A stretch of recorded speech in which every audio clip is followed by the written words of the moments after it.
जिस उपदेश से राम जी को राजकुमार भगवान राम बने, वो उपदेश आप सुन रहे हैं। कितना ऊंचा ग्रंथ है। इसको वाल्मीकि रामायण भी बोलते, योग वशिष्ठ महारामायण भी बोलते। राम तीर्थ ने इसी का बार बार अध्ययन किया था। ये आप भी शांत हो जाएंगे परमात्मा में, और दूसरों को भी शांति देने की क्षमता देने वाला ये सदग्रंथ है। इसको वेदांत का सिद्धांत ग्रंथ बोलते हैं। दूसरे होते प्रक्रिया ग्रंथ। ये करके फिर कब वो आचार्य बनो तब समझो, ये तो थोड़ा पढ़ो और फिर वही सिद्धांत की बात। तो बार बार योग वशिष्ठ महारामायण विचारने योग।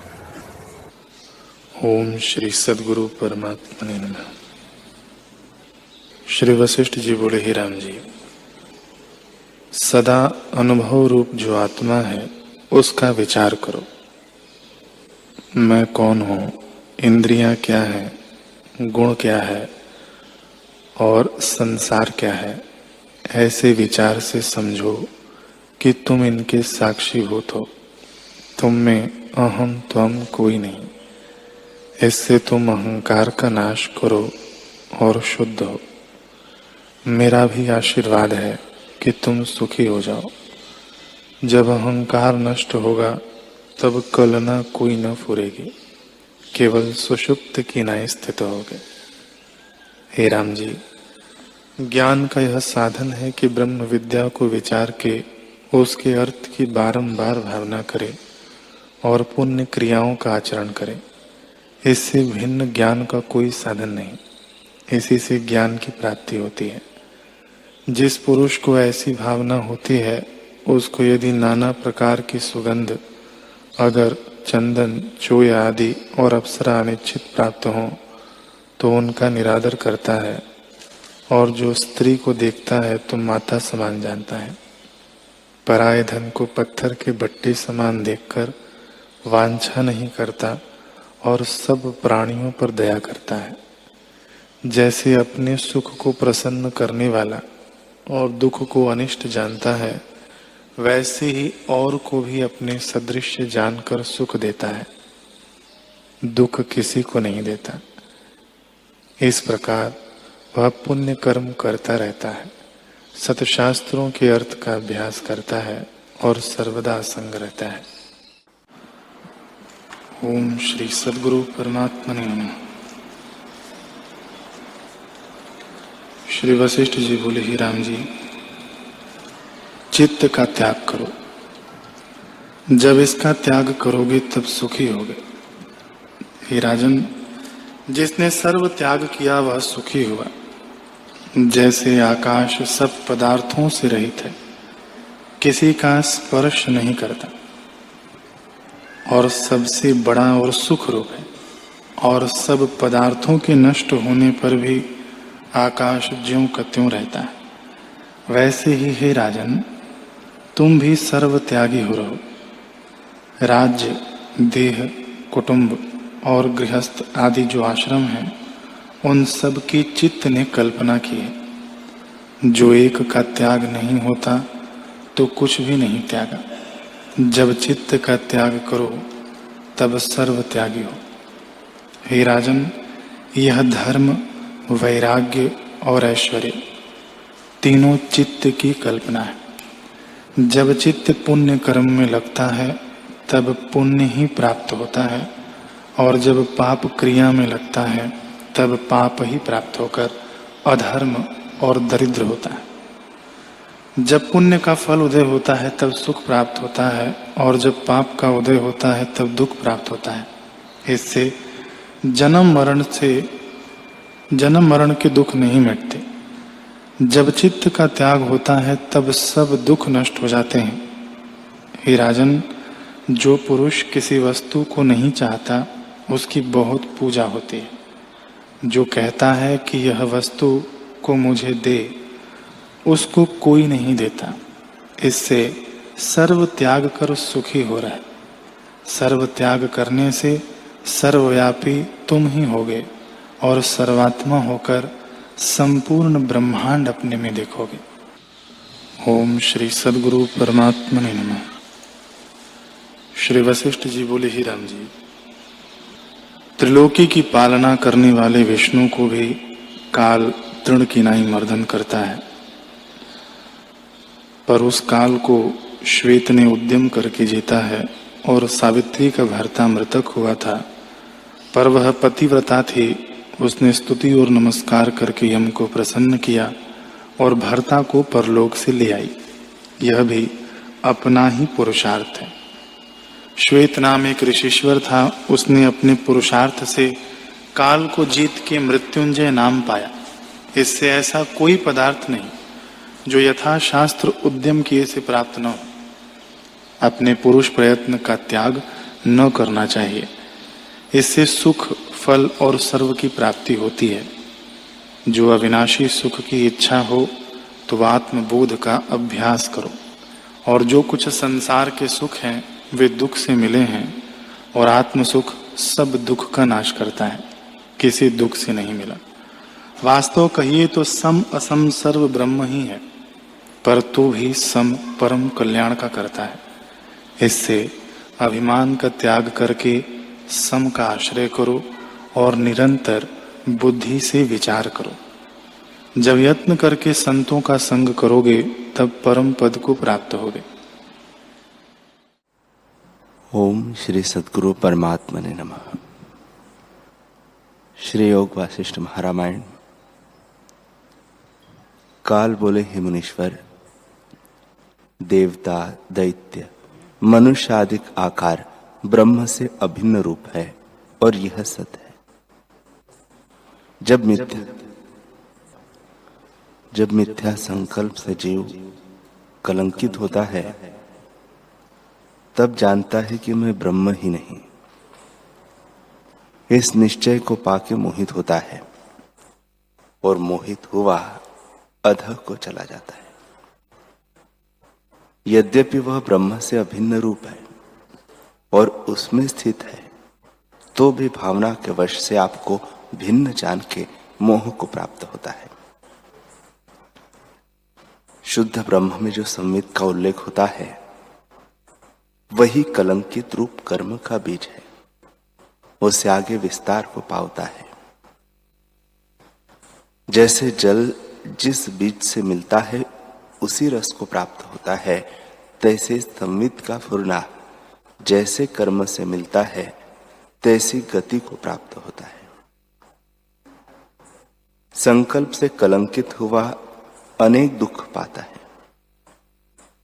यह प्रमाद रूप कर्म कब्ज के बीज सा है, जिसको मुट्ठी भर बोता है सो अपने दुख का कारण है।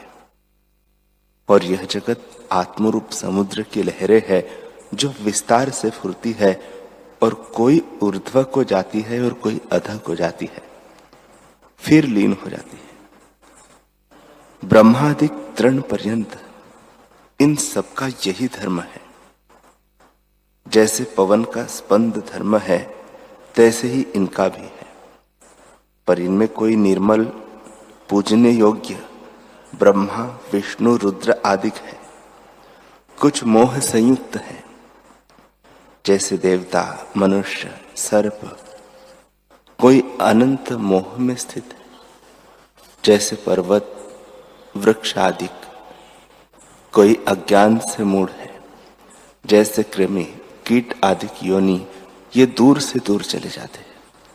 जैसे जल के प्रवाह से तृण चला जाता है, तैसे ही देवता, मनुष्य, सर्प आदि कितने भ्रमवान भी होते हैं और कोई तट के निकट आके फिर बह जाते हैं। अर्थात सत्संग और सत्शास्त्रों को पाके फिर माया के व्यवहार में बह जाते हैं और यम रूप चूहा उनको काटता है। एक अल्प मोह को प्राप्त होकर फिर ब्रह्म समुद्र में लीन हुए हैं। कोई अंतर्गत ब्रह्म समुद्र को जान के स्थित हुए हैं और तम अज्ञान से तरे हैं। कोई अनेक कोटि जन्म में प्राप्त होते हैं और अध से ऊर्ध्व को चले जाते हैं और फिर ऊर्ध्व से अधो को चले जाते हैं। इसी प्रकार प्रमाद से जीव अनेक योनि दुख भोगते हैं। जब आत्मज्ञान होता है तब आपदा से छूट के शांतिमान होते हैं। काल बोले, हे साधो, ये जितने जगत भूत जाति विस्तार है वे सब आत्मरूप समुद्र के तरंग है। एक ही अनेक विचित्र विस्तार को प्राप्त हुआ है।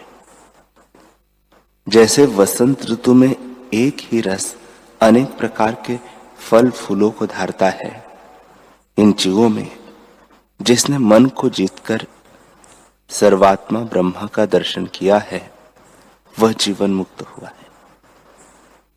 मनुष्य, देवता, यक्ष, किन्नर, गंधर्व आदि सब भ्रमते हैं। इनसे इतर स्थावर मूढ़ अवस्था है, उनकी क्या बात करनी है। लोकों में 3 प्रकार के जीव हैं। एक अज्ञानी जो महामूढ़ है, दूसरे जिज्ञासु है और तीसरे ज्ञानवान है।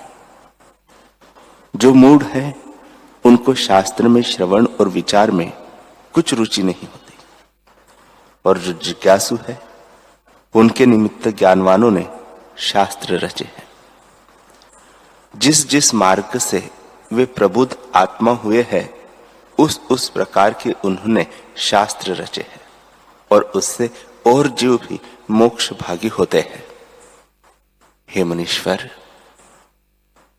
सत्शास्त्र जो ज्ञानवानों ने रचे हैं उनको जब निष्पाप पुरुष विचारता है तब उसको निर्मल बोध उपज कर मोह निवृत्त होता है, और जब निर्मल बुद्धि होती है तब जैसे सूर्य के प्रकाश से तम नष्ट होता है, तैसे ही सत्शास्त्र के अभ्यास से मोह नष्ट हो जाता है।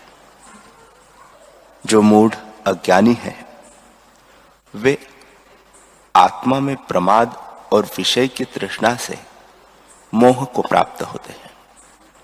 जैसे अंधेरी रात्रि हो और ऊपर से कोहरा भी गिरता हो तब तम से तम होता है, तैसे मूढ़ मोह से मोह को प्राप्त होते हैं और अपने संकल्प से आप ही दुखी होते हैं। जैसे बालक अपनी परछाई में वैताल कल्प कर आप ही दुखी होता है, इससे जितने भूत जात है उन सब के सुख दुख का कारण मन रूपी शरीर है। जैसे वह फुरता है तैसी गति को प्राप्त होता है। मांस में शरीर का किया हुआ कुछ सफल नहीं होता, और असत मांस आदि का मिला हुआ जो आदि भौतिक शरीर है वह मन के संकल्प से रचा है, वास्तव में कुछ नहीं। संकल्प की दृढ़ता से जो आदि भौतिक भासने लगा है वह स्वप्न शरीर की नाई है। मन रूपी शरीर से जो तेरे पुत्र ने किया है उसी गति को वह प्राप्त हुआ है, इसमें हमारा कुछ अपराध नहीं है।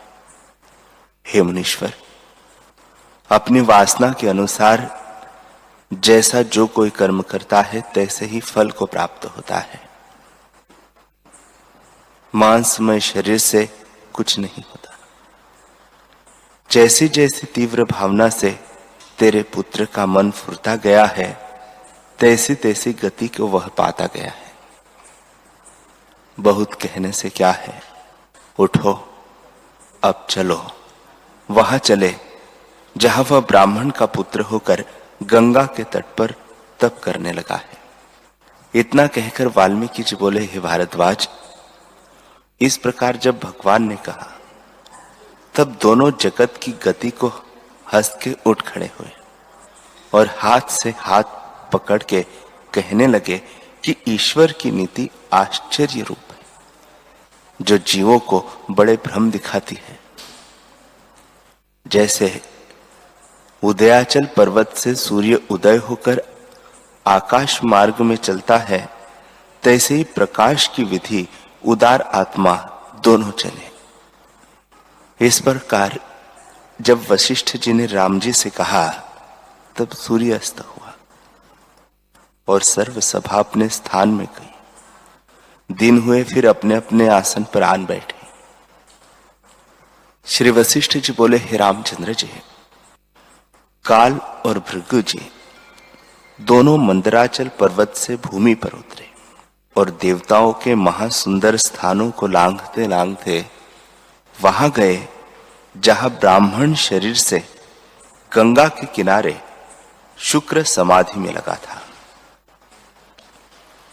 उसका मन रूपी मृग अचल होकर विश्राम को प्राप्त हुआ था। जैसे चीरकाल का थका चीरकाल पर्यंत विराम करता है, तैसे ही उसने विश्राम पाया। वह अनेक जन्मों की चिंतना में भटकता भटकता अब तप में लगा था और राग द्वेष से रहित होकर परमानंद में पद में स्थित हुआ था।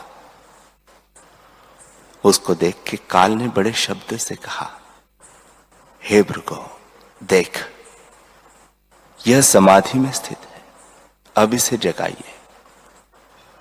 तब उसकी कलना फुरने से और बाहर शब्द से, जैसे मेघ के शब्द से मोर जागे, तैसे ही शुक्र जी जागे और अर्धोन्मूलित नेत्र खोल के काल और भृगु को अपने आगे देखा, पर पहचाना नहीं।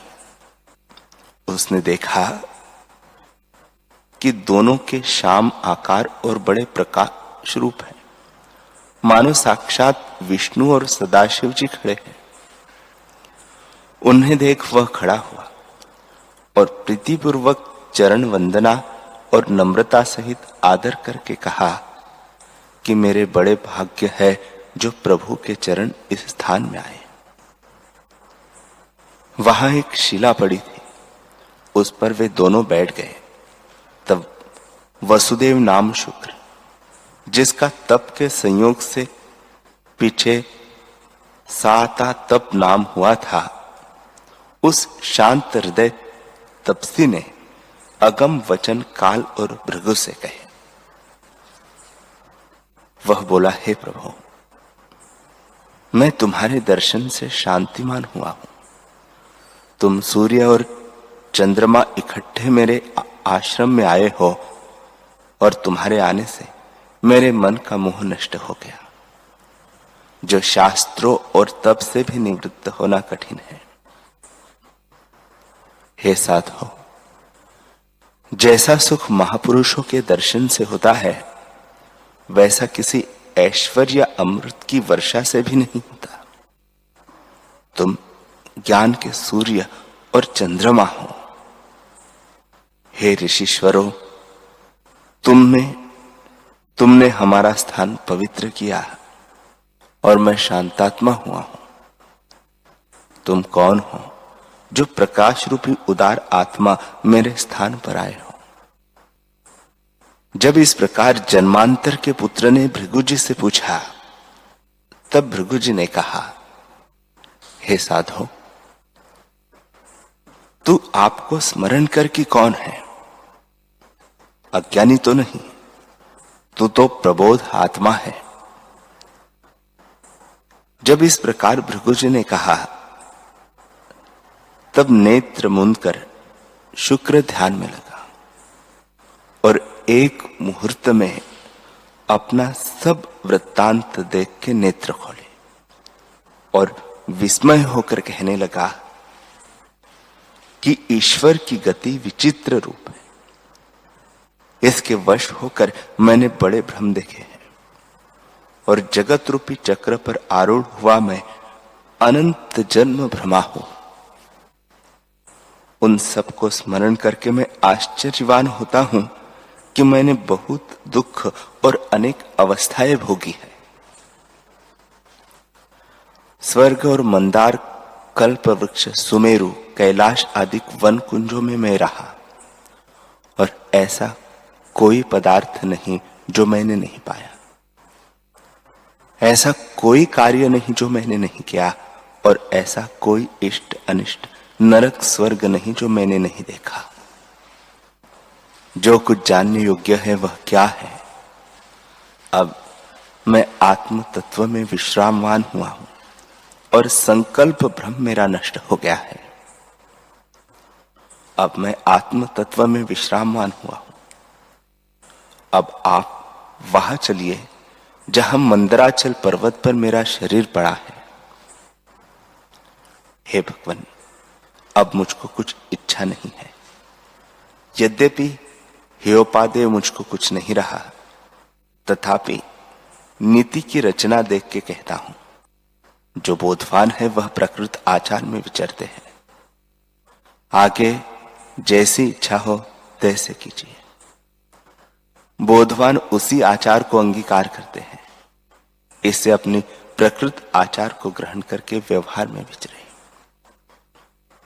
श्री वशिष्ठ जी बोले, हे रामचंद्र जी, इस प्रकार विचार करके तीनों आकाश मार्ग को चले और शीघ्र ही मेघमंडल को उल्लंघ के सिद्धों के मार्ग से मंदराचल पर्वत पर स्वर्ण की कंदरा में पहुंचे। और पूर्व शरीर को देख शुक्र ने कहा, हे तात, मेरे पूर्व शरीर को देखो, जिसे तुमने बहुत पालन किया था। जो शरीर कपूर सुगंध से शोभित था और फूलों की शैया पर शयन करता था, वह अब माटी में लिपटा पड़ा है और सूख गया है। जिस शरीर को देख के देव स्त्रियां मोहित होती थी और कंठ में मुक्तमाला ऐसी शोभित थी मानो तारों की पंक्ति है, वह शरीर अब पृथ्वी पर गिर पड़ा है। नंदन वन में इसने अनेक भोग भोगे हैं और आत्मरूप जान के इसको मैं पुष्ट करता था, वह अब मुझको भयानक भासता है। जो शरीर देवांगनाओं से मिलता और रागवान होता था, वह अब उनकी चिंतना में सूख गया है। जिन जिन विलासों को चाहता था उनको वह करता था और अब वही चित्त से रहित महाअभागी हुआ धूप से सूख गया है और महाविकराल भयानक सा लगता है। जिसको मैं आत्मरूप जानता था, जिसमें अहंकार से विलास करता था और जिसमें फूल कमल पड़ते और तारांगण प्रकाशते थे, उसमें अब चींटियां फिरती हैं। जो शरीर स्वर्णवत सुंदर प्रकाश रूप था, वह अब धूप से सूखा भयानक भासता है और सब गुण इसको छोड़ गए हैं, मानो विरक्त आत्मा हुआ है और विषय से मुक्त निर्विकल्प समाधि में स्थित हुआ है। हे शरीर, तू अदृष्टि तन को प्राप्त हुआ है। अब तेरे में कोई क्षोभ नहीं रहा। अब चित्त रूपी वैताल तेरे में शांत हो गया है और आने जाने से रहित विश्रामवान हुआ है। सब कल्पना तेरी नष्ट हुई है और सुख से सोया है। चित्त रूपी मरकट से रहित शरीर रूपी वृक्ष ठहर गया है और अब अनर्थ से रहित पहाड़ किनाई अचल हुआ है। यह देह अब सर्व दुख से रहित परमानंद में स्थित है। हे साधो, सब अनर्थों का कारण चित्त है। जब तक चित्त शांतिमान नहीं होता, तब तक जीव को आनंद नहीं मिलता। जब अमन शांति पद को प्राप्त होता है, तब महा आदि व्याधि जगत के दुखों को तर के विगत परमानंद को प्राप्त होता है। हे रामचंद्र जी, फिर राम जी ने पूछा, हे भगवान, हे सर्वधर्मों के वेता, भृगु का जो पुत्र शुक्र था, उसने तो अनेक शरीर धरे थे और बहुत भोग भोगे थे। तो भृगु से जो शरीर उत्पन्न था, तिसको देख बहुत सोच क्यों किया और देहों का चिंतन उसने क्यों नहीं किया? इसका क्या कारण है? वशिष्ठ जी बोले, हे रामचंद्र जी, शुक्र की संवेदन कलना जो जीव भाव को प्राप्त हुई थी, सो कर्मात्मक होकर भृगु से उपजी।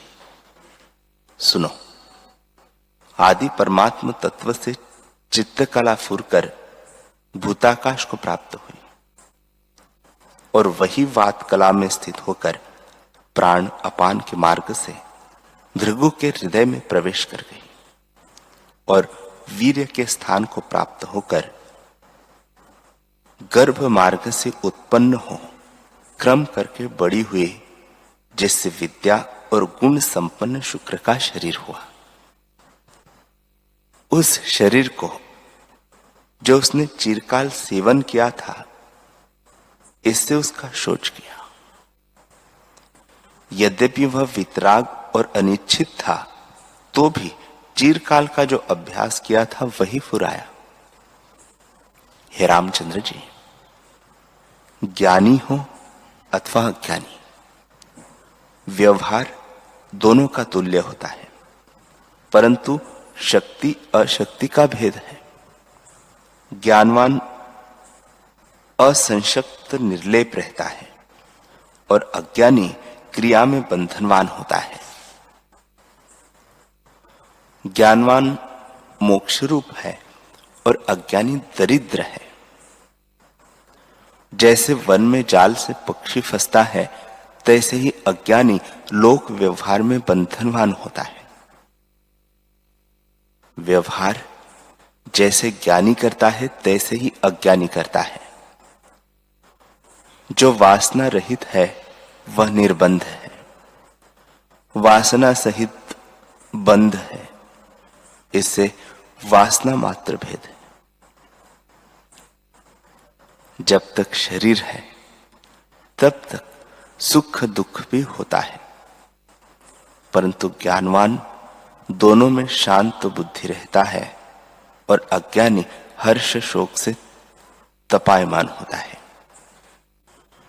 जैसे थंभे का प्रतिबिंब जल के हिलाने से थंभ हिलता भासता है, परंतु स्वरूप में स्थित ही है, तैसे ही अज्ञान में सुख दुख से सुखी दुखी मानता है, परंतु स्वरूप ज्यों का त्यों है।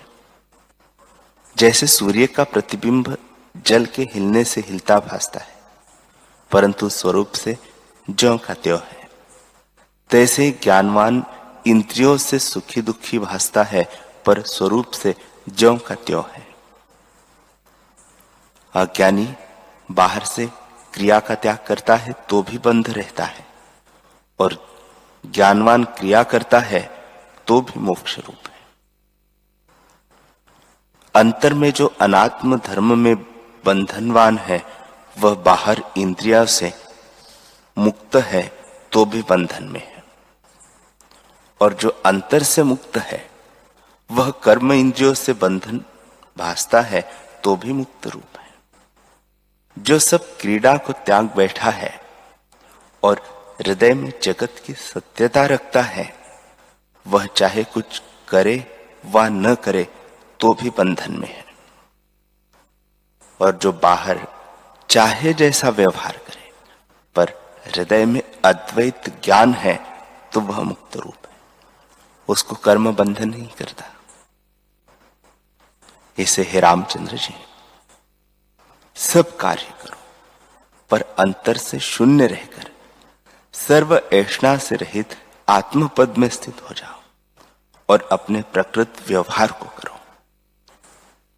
यह संसार रूपी समुद्र है, जिसमें आधि व्याधि अहम ममता रूपी गड्ढा है। जो उसमें गिरता है वह ऊर्ध्व से अधो को जाता है। इससे संसार के भाव में मत स्थित हो और शुद्ध बुद्ध आत्म स्वरूप में स्थित हो। जो ब्रह्म शुद्ध सर्वात्मा निर्विकार निराकार आत्मपद में स्थित है, उसको मेरा नमस्कार है। वशिष्ठ जी बोले, हे रामचंद्र जी,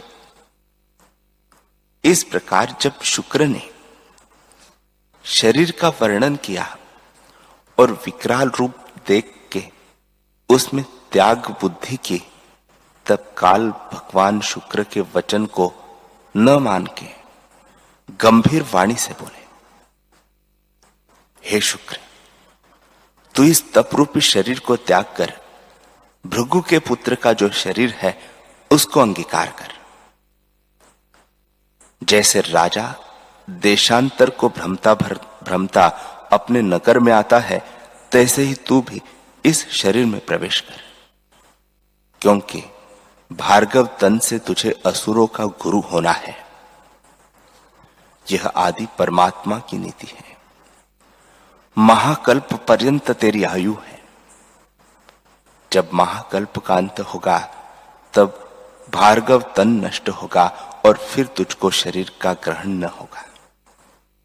जैसे रस सूखे से पुष्प गिर पड़ता है, तैसे ही प्रारब्ध वेग के पूर्ण होने से तेरा शरीर गिर पड़ेगा और शरीर के होते जीवन मुक्त को प्राप्त हुआ प्रकृत आचार में विचरेगा।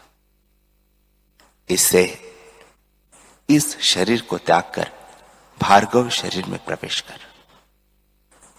अब हम जाते हैं, तुम दोनों का कल्याण हो और तुमको वांछित फल मिले।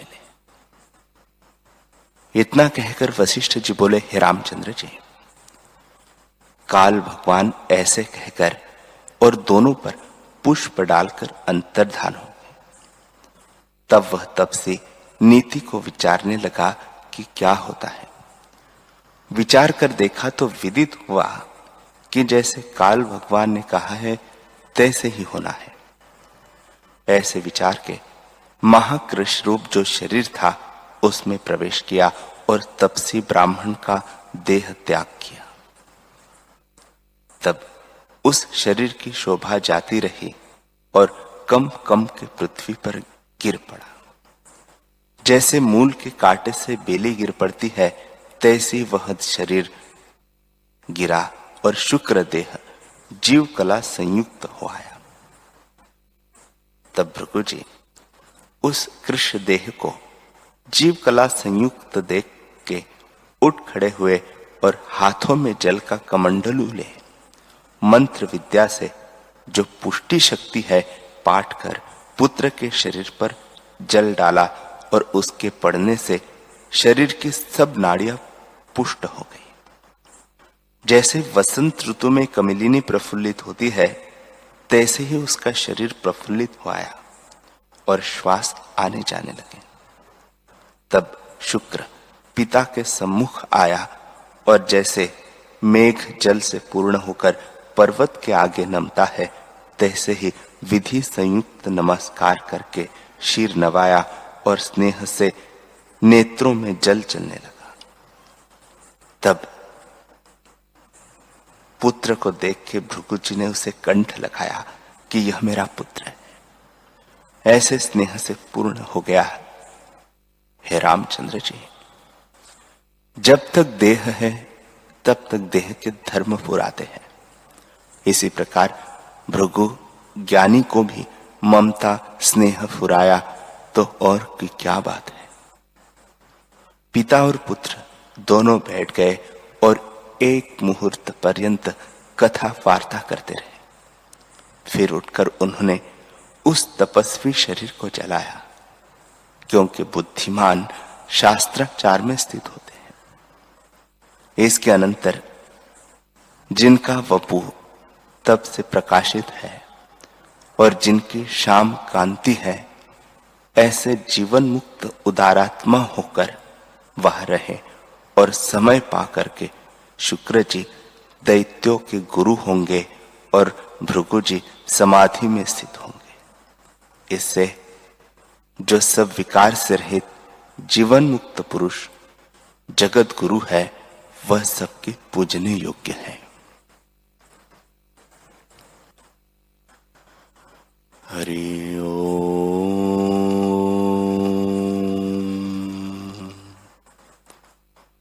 हरि ओम।